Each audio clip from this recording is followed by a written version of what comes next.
It was Father's Day morning, and the sky outside was pouring buckets. Rain splashed against the windows of Marphil's cozy little house, and the gutters were gurgling like a giant had left the bathtub running. Marphil, a small gray elephant with ears like warm pancakes, peeked out from behind his red curtains. Most mornings, he'd be sad about the rain. But today was different. Today was Dad's special day, and Marphil had a plan tucked inside his pocket like a secret treasure map. His dad, a big elephant named Barnaby with a smile that crinkled at the corners, was still asleep. His trunk was curled like a cinnamon stick, and he was snoring tiny bubbles. Marphil tiptoed across the wooden floor, past the kitchen where Mom was flipping blueberry pancakes, and out the front door. The rain had stopped. But in the middle of Meadowbrook Lane, right between the oak tree and Mrs. Hoot's mailbox, sat the biggest, shiniest, most splashtastic puddle Marphil had ever seen. It was wider than 3 bathtubs and deeper than his favorite cereal bowl. Marphil's eyes grew round as dinner plates.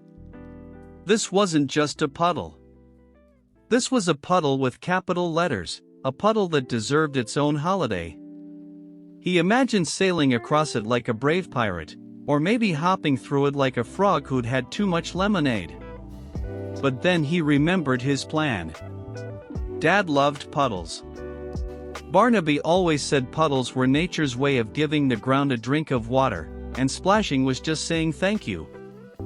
Marphil wanted this puddle to be the best Father's Day gift ever. But how do you give a puddle to someone? He sat down on the curb, his little trunk tapping his knee like a drumstick. Think, Marphil, think. Maybe he could draw a map? No, paper gets soggy. Maybe he could sing a puddle song? But Dad was still sleeping. Then he spotted something yellow poking out from under the hydrangea bush. It was a rubber duck, slightly muddy, with a beak that looked like it was smiling. Marphil picked it up. The duck had a tiny captain's hat painted on its head.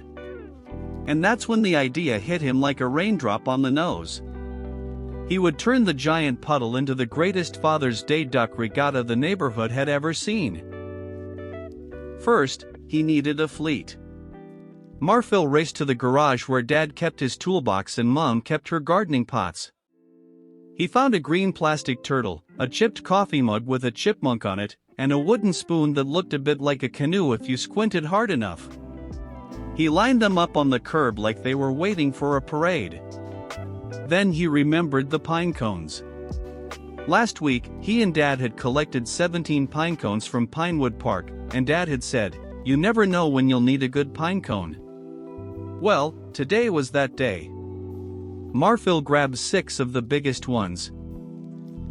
He placed the pine cones around the puddle like tiny islands, and on each island he put a little flag made from dandelion stems and buttercup petals. The yellow buttercups waved in the breeze like they were cheering. Next, he needed a finish line. He ran to the garden shed and found a piece of red string that Mom used for tying tomato plants. He stretched it across the far side of the puddle, tying one end to Mrs. Hoot's mailbox post and the other to a stick he pushed into the mud. It wasn't perfect, but it was perfectly imperfect, which is the best kind of perfect when you're 6 years old. Now for the most important part. Marphil needed a way to wake up Dad that wasn't just yelling. He tiptoed back inside, past the bubbling pancake pan, and into the living room where Barnaby was just starting to stretch his big gray arms. "Dad," Marphil whispered, but it came out more like a squeak. Barnaby opened one eye, then the other, and his smile spread like warm honey on toast. "Happy Father's Day, little skipper," he rumbled. "I smell pancakes and adventure?" Marphil grabbed his dad's trunk with both hands and pulled. "Come see, come see, come see." Barnaby stepped onto the porch in his striped pajamas and polka dot slippers, and his jaw dropped like an elevator with a broken cable. There was the puddle, sparkling in the morning sun, surrounded by pinecone islands and buttercup flags. The rubber duck sat proudly at the starting line, and the green turtle looked ready to race. "Marphil," Barnaby said, his voice soft as a lullaby, "did you make me a puddle party?" Marphil nodded so hard his ears flapped like flags in a hurricane. "It's the giant puddle regatta. And you're the guest of honor." Barnaby's eyes got shiny, not from rain, but from something warmer.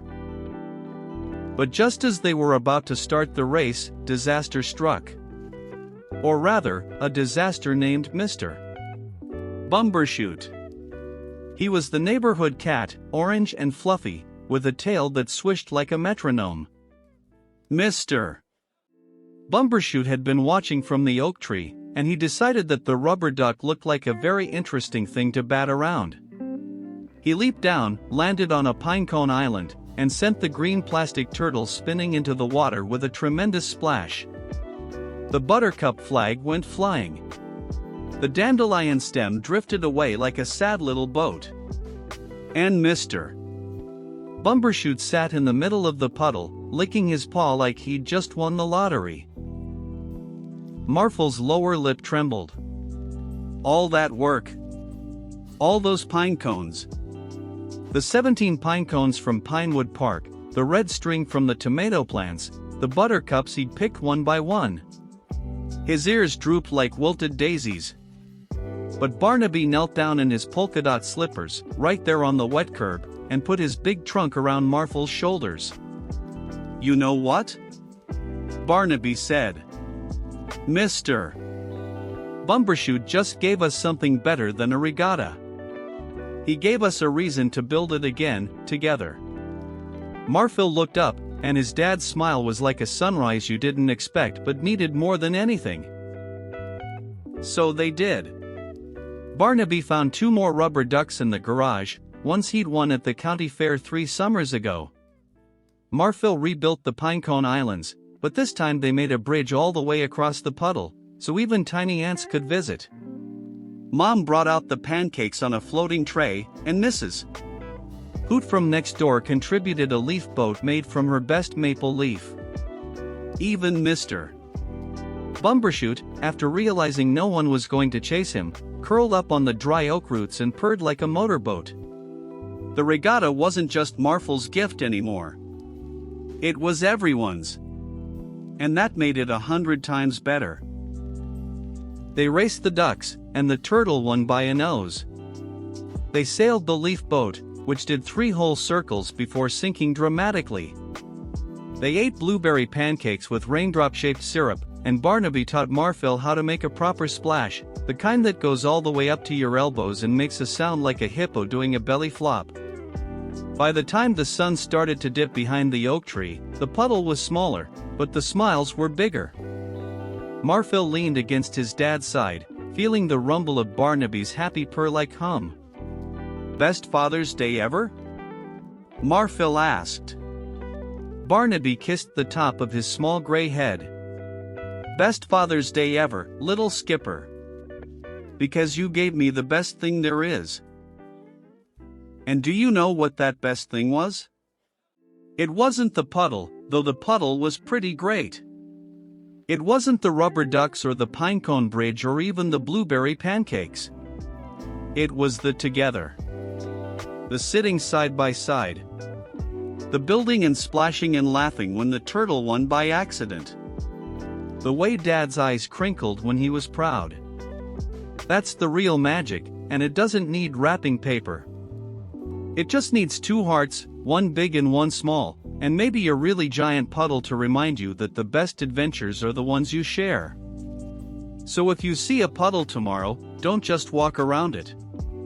Look for someone to splash it with.